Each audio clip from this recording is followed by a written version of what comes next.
Voici l'analyse du livre de Job avec une nouvelle approche féminine. Introduction. Premièrement, lisez le livre de Job avant d'écouter cet enseignement. Deuxièmement, écoutez quelques enseignements déjà donnés sur YouTube pour vous mettre dans le contexte. Et une fois que vous êtes bien préparé, alors vous pouvez m'écouter. C'est à mon avis un des livres de la Bible les plus difficiles à appréhender et nécessite plusieurs approfondissements. Pour rappel, ce patriarche, donc Job, a vécu il y a fort longtemps, peut-être du temps de Héber, qui est l'arrière-petit-fils de Sem, fils de Noé, quand la descendance de Noé vivait encore plusieurs centaines d'années. Le fils de Héber est Péleg, qui veut dire partage, et il vécut 239 ans.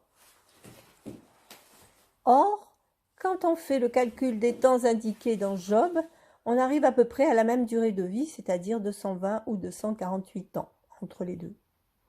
Job aurait donc vécu 2000 ans avant notre Sauveur dans le territoire de Uz, qui est le nom d'un fils de Sem qui aurait émigré là-bas suite au partage des terres qui eut lieu entre les descendants de Sem, de Cam et de Japheth, les trois fils de Noé donc, et ça s'est passé à l'époque de Péleg, verset 25 de la Genèse, chapitre 10.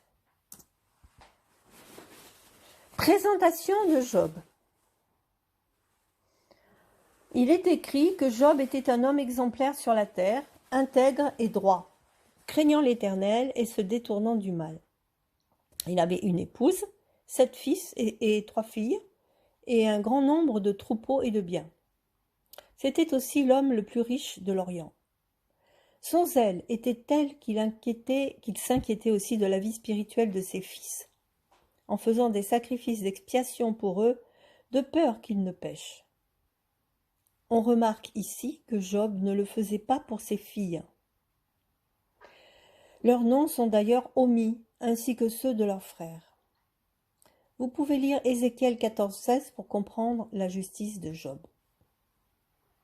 Ensuite, événement inattendu.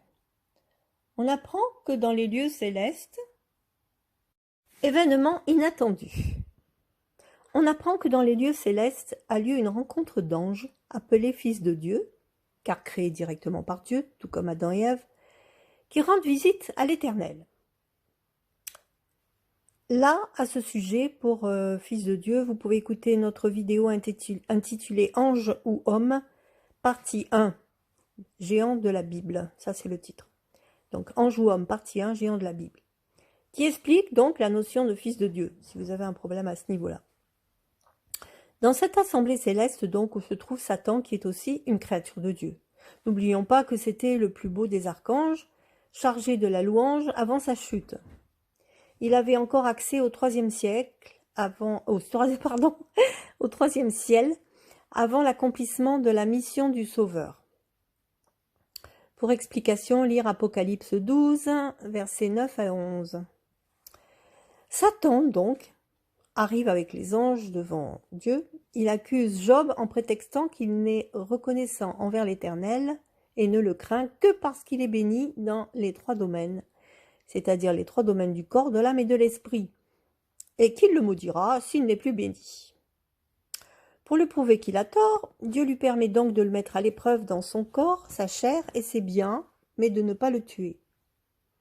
Satan a l'intention de faire flancher Job dans son âme, c'est-à-dire ses pensées, sa volonté, ses sentiments, pour le mettre en colère contre son Créateur et qu'il flanche ensuite dans son esprit. La porte de secours fournie à Job fut son ami Elihu, qui lui donna de bons conseils pour tenir le coup. Alors maintenant, les épreuves. Job est attaqué par le vol et la destruction de ses biens, puis par la mort de tous ses enfants, puis par son horrible maladie, et enfin par son épouse, qui est donc chair de sa chair, et qui le pousse au blasphème. Heureusement, Job donc ne se laisse pas tenter. Et heureusement, Job reprend donc sa femme et il ne pêche pas dans son esprit. Premièrement, 3 amis viennent le conseiller. Ceux-ci annoncent d'emblée leur mauvaise source d'inspiration.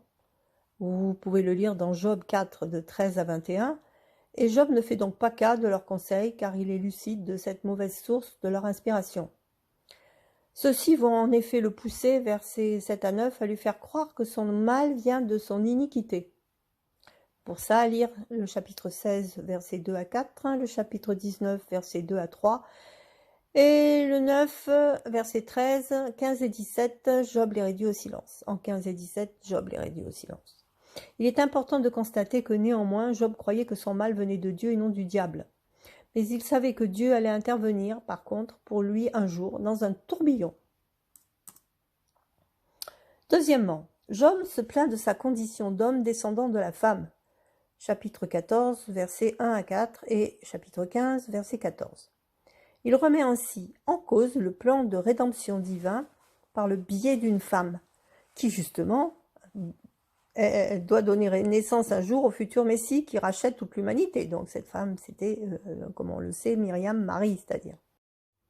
Son 4e ami, Elihu, lui dit de prendre garde à ses paroles en lui rappelant dans 36-18 ce que Job a dit lui-même dans 3-8 à propos du Léviathan. C'est-à-dire que le Léviathan, c'est le symbole de l'orgueil, de la colère et du blasphème. Car Job l'avait oublié. Et par ses plaintes incessantes, il se dirige vers la colère. Donc Elihu était bien inspiré. Il ne veut pas que Job s'enfle d'orgueil.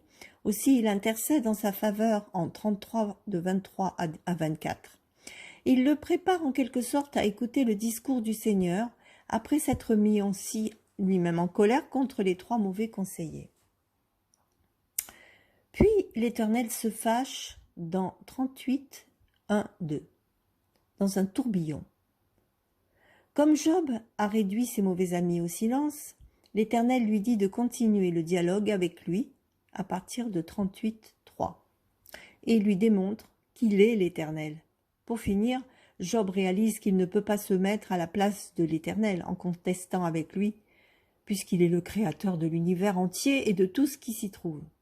Il ne peut pas connaître les desseins de Dieu, il ne peut pas comprendre ni le pourquoi et le comment de ses plans. On arrive ainsi à la situation finale.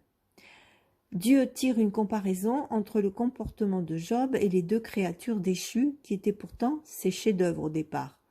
Leurs noms en hébreu sont Béhémoth et Léviathan. Nos traducteurs, ne sachant pas à quoi ressemblaient ces monstres, dont l'apparence était plutôt celle d'un dinosaure, surtout dans le cas du Léviathan, ils ont écrit crocodile ou hippopotame. Mais bon. Bref, voici le chapitre 40 et 41. Petit a. Dieu semble dire à Job qu'il est tout aussi têtu qu'un béhémoth. Donc le béhémoth, dans ce cas, le pardon reste possible car il peut abaisser les méchants et les rebelles. Mais le Léviathan, lui, il est redoutable parce que dans 41, verset 25, il est appelé en hébreu « roi sur tous les fils de l'orgueil » et non pas, comme nous on a traduit, roi des plus fiers animaux. Donc, tous les fils de l'orgueil, roi de tous les fils de l'orgueil, il fait référence au diable qui a chuté. C'est alors que Job, à ce moment-là, comprend et se repent au chapitre 42, verset 6. Donc, à ce moment-là, l'Éternel peut agir au travers de l'intercession de Job envers ses 3 amis coupables, en plus de leur sacrifice d'expiation personnelle que ses amis doivent faire. Dieu, donc à partir de ce moment-là, l'Éternel peut agir au travers de l'intercession de Job envers ses 3 amis coupables, et en plus de leur sacrifice d'expiation personnelle. Dieu demande de l'humilité à ses amis qui doivent accepter la prière de Job. Et il demande à Job de la bonté, comme la sienne, dans le chapitre 34, versets 12 à 15, afin de faire passer ses amis avant lui, afin qu'il soit sauvé. Mais n'oublions pas que Job est toujours dans la même condition de dénuement et de maladie. Et il doit faire cette démarche en plus. Mais il obéit. Et quand Job obéit, Dieu va le rétablir dans une condition bien supérieure. en lui redonnant une épouse digne de ce nom, le double de ses biens et surtout de nouveau 7 fils et 3 filles. Ce qui est remarquable ici, c'est que l'on nomme ces 3 filles, et voilà. Et elles ont un nom, et en plus, on spécifie qu'elles sont très belles. Alors, qu'est-ce que Dieu a voulu enseigner à Job par la même occasion? Rappelons-nous qu'au début, il n'offrait des sacrifices qu'à ses fils. Il n'avait pas compris que l'Éternel considérait les femmes au même titre que les hommes. D'autant plus que d'une femme devait justement naître le Messie. Relire donc chapitre 14, versets 1 à 4 et chapitre 15, verset 14. Finalement, et en conclusion, l'épreuve révèle, nous affine, nous mûrit et nous enseigne, nous aussi. Au revoir.